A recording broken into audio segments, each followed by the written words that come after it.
smell asphalt, I think of marine. That's the last sensation I had before I blacked out. The thick smell of asphalt. And the first thing I saw when I woke up was her face.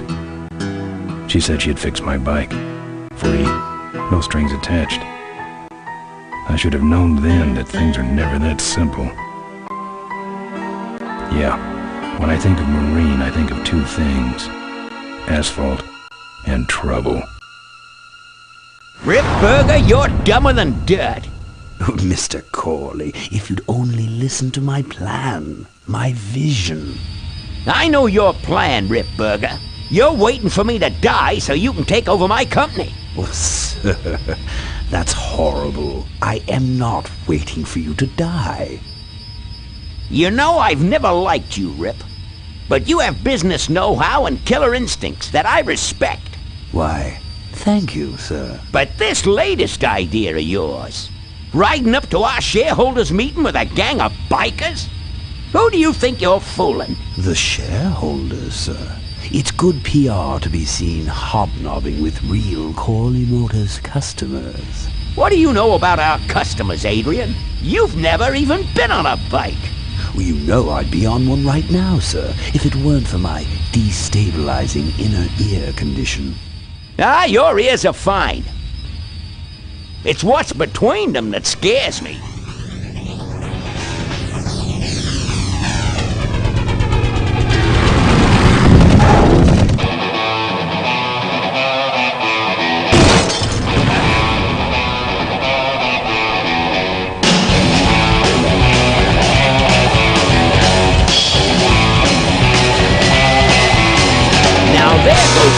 I can ride it!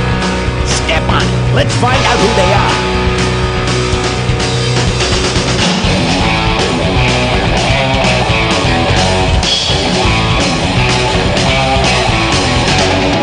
December 61, my dad's waging line. Still on that salary, we all born pussy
Hey, Ben. You know, Ben, we're broke. Yeah? And if some cash doesn't come our way soon, we're in big trouble. Relax. I have a feeling something's coming our way. Something big.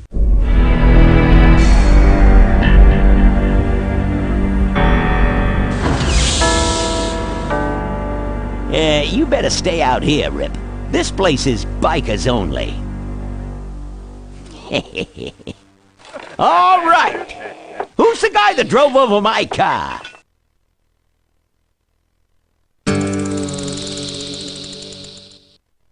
What could possibly be taking so long? Maybe old man Corley got himself in trouble. Yeah, maybe they took the old guy out back and worked him over with a 2x4.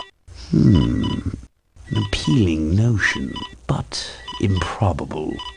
More likely he's boring them to death with some tale of the glory days. But Malcolm, isn't that illegal? Not back then it wasn't. So who do you ride with these days? He rides with me. Although I'm sure he'd much rather be riding with your little club. I told you to wait out in the limo, Ripburger. I thought you might like some help with your sales pitch, sir. Sales pitch? Yes, we've come here today to offer you and your men employment. Mr. Corley requires an escort to the annual Corley Motors shareholders meeting. Does this look like an escort service to you? You would be well compensated for your time, of course. Not interested. It's fairly obvious that you could use the money. Listen, I said we're not for rent. The polecats are not goons for hire. Not even if it were Malcolm Corley's dying wish. Ripburger! That does it. I'm gonna... Hold on there, Malcolm. If you don't mind, I'd like to step outside with Mr. Ripburger for a little chat. Excellent idea.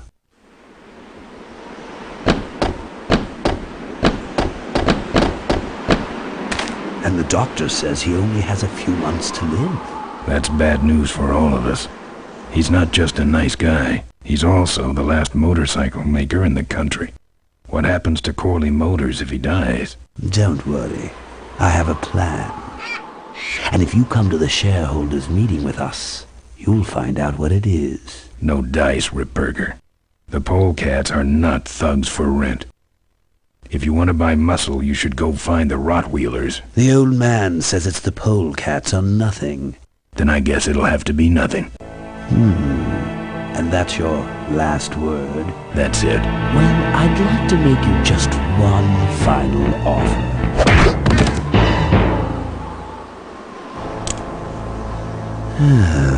Bolus, take this coat and go get his motorcycle. We'll have to tie up this little 200-pound loose end.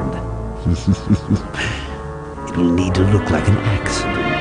That stuffed shirt actually thinks I'll leave him in control of Corley Motors when I go. Boy, is he in for a surprise. Hey, where's Ben going? Your colleague has decided to accept our generous offer after all. As a matter of fact, he's gone on ahead to scout out the route. He did? Well then, let's roll 'em, boys. Yahoo! Oh, here we come.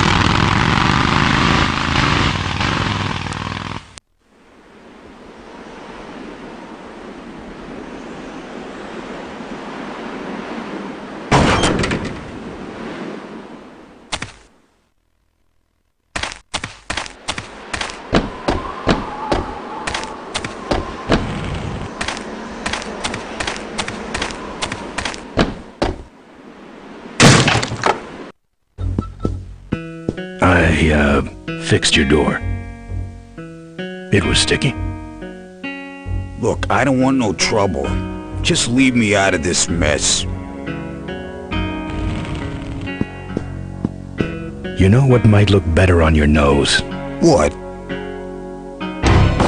The bar. Now don't mess around with me. All right. I got your keys, but I don't know nothing. They had guns. They told me to stall you as long as possible.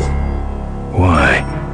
I don't know. I overheard them say something about an ambush up the road. What else? Nothing.